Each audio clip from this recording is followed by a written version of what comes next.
La reforma constitucional en materia de derechos humanos del 10 de junio de 2011 representa un avance significativo en la protección de los derechos en este país. Esta reforma colocó en el centro de la actuación del Estado mexicano la protección y garantía de los derechos humanos reconocido en la Constitución y en los tratados internacionales. La reforma del 2011 realiza un cambio sustancial, ya que la Constitución del año de 1917 contemplaba garantías individuales.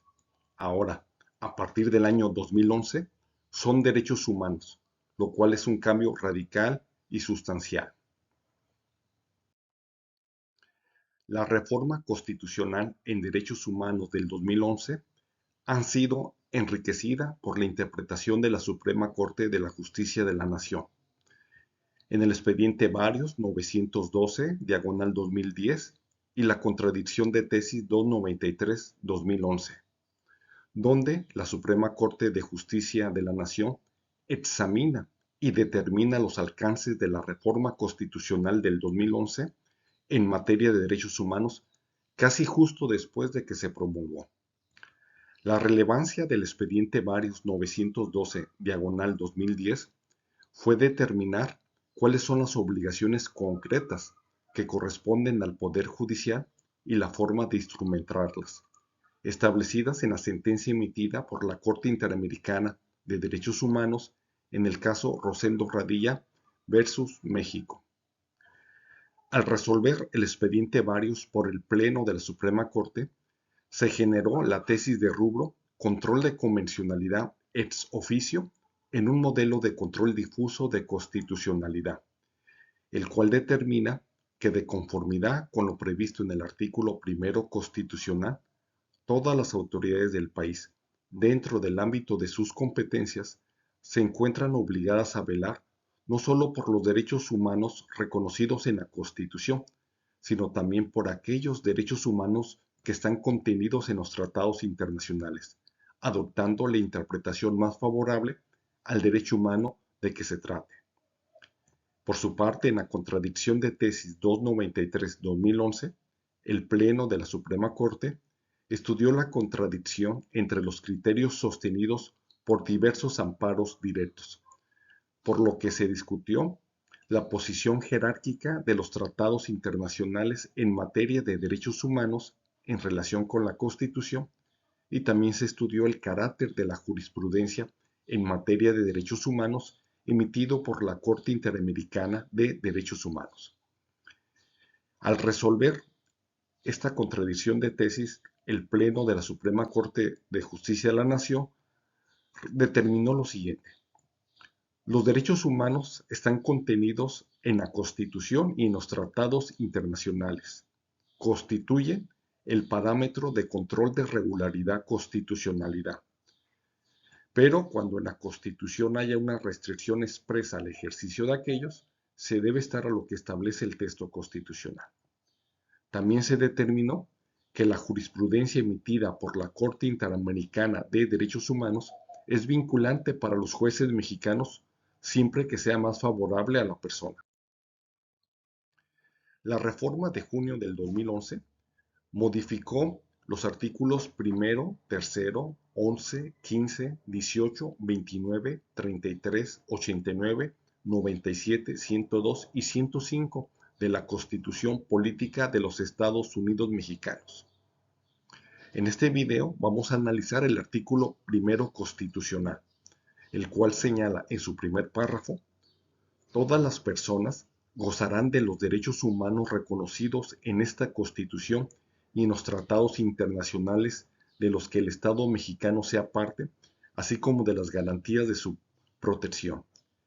Este párrafo fue interpretado por la primera sala de la Suprema Corte, quien emitió la jurisprudencia de rubro Control de Constitucionalidad y de Convencionalidad, Reforma Constitucional de 10 de junio del 2011, donde determina que los jueces nacionales, tanto federales como del orden común, están facultados para emitir pronunciamiento en respeto y garantía de los derechos humanos reconocidos por la Constitución Federal y por los tratados internacionales.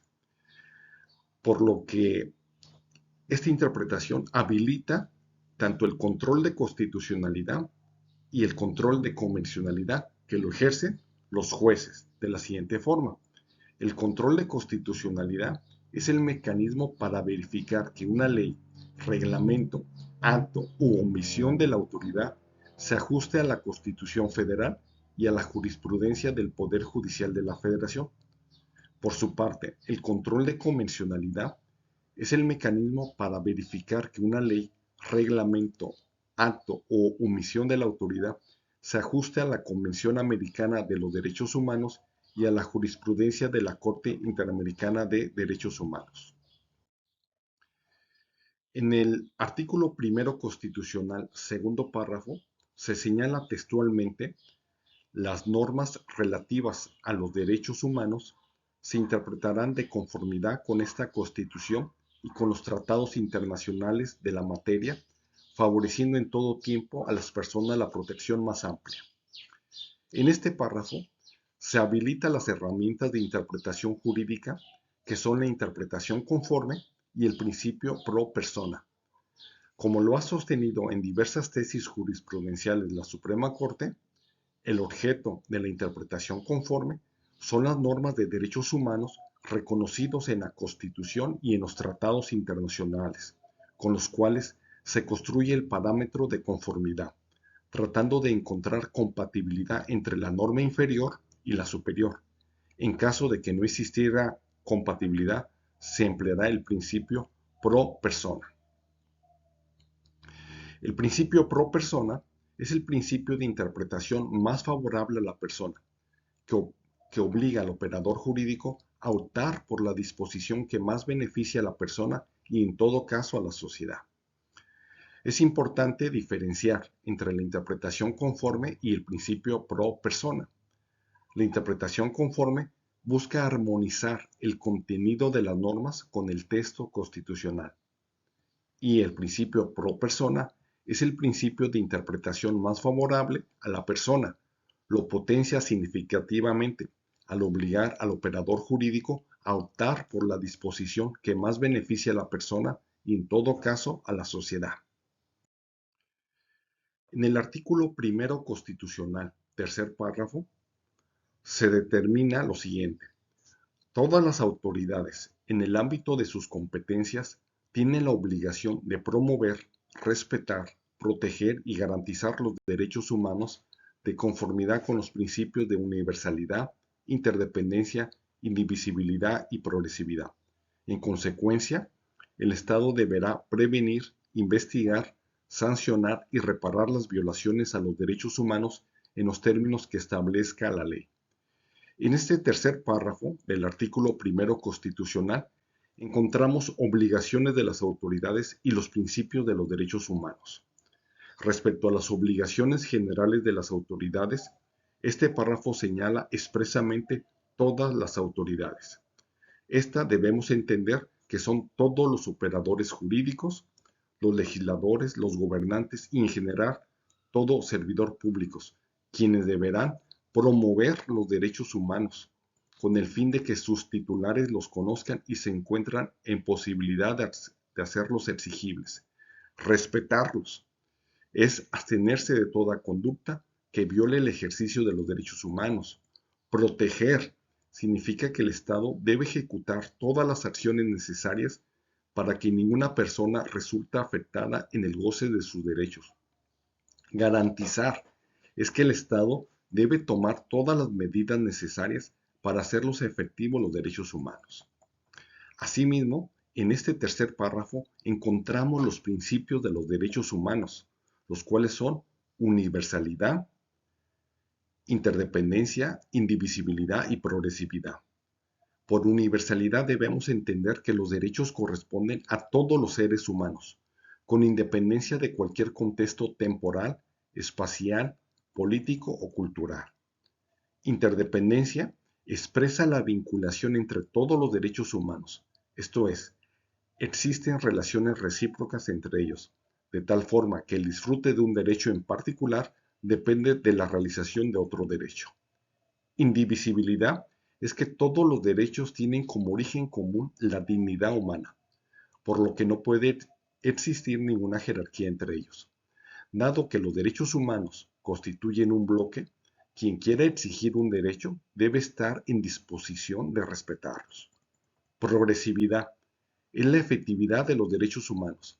El disfrute debe mejorarse y la prohibición de la regresividad de los derechos ya reconocidos. Al final de este tercer párrafo vienen obligaciones específicas de las autoridades en materia de derechos humanos, que son prevenir, investigar, sancionar y reparar.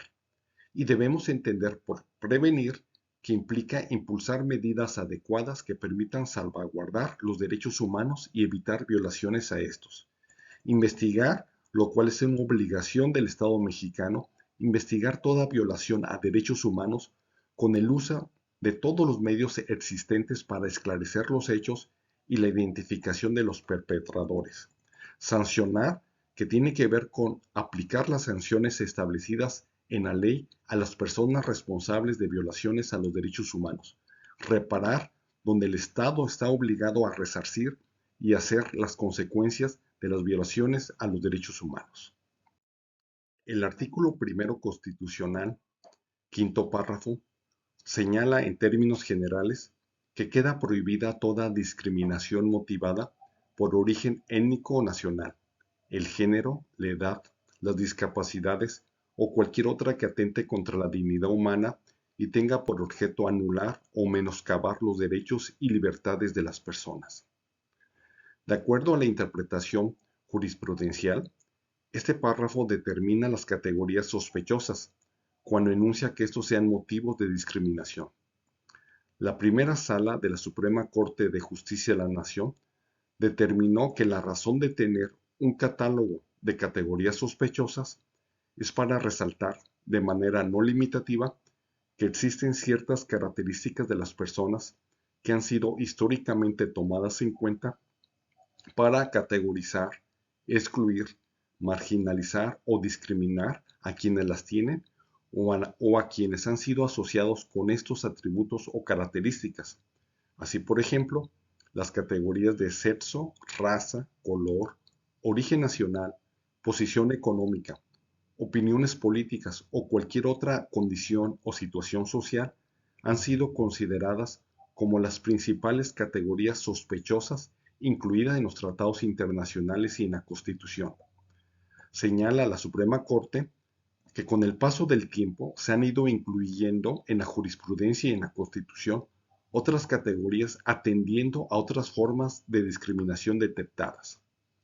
La discriminación es toda distinción, exclusión, restricción o preferencia que por acción o omisión, con intención o sin ella, no sea objetiva, racional ni proporcional y tenga por objeto o resultado obstaculizar, restringir, impedir, menoscabar o anular el reconocimiento, goce o ejercicio de los derechos humanos y libertades. Por lo que constitucionalmente existe el derecho a la no discriminación, consistente en el derecho de toda persona a ser tratada de manera homogénea, sin exclusión, distinción o restricción arbitraria, de tal modo que se le haga posible el aprovechamiento de sus derechos y libertades fundamentales. Con esto concluimos de forma general el análisis del artículo primero constitucional aprobado en la Reforma Constitucional en Derechos Humanos.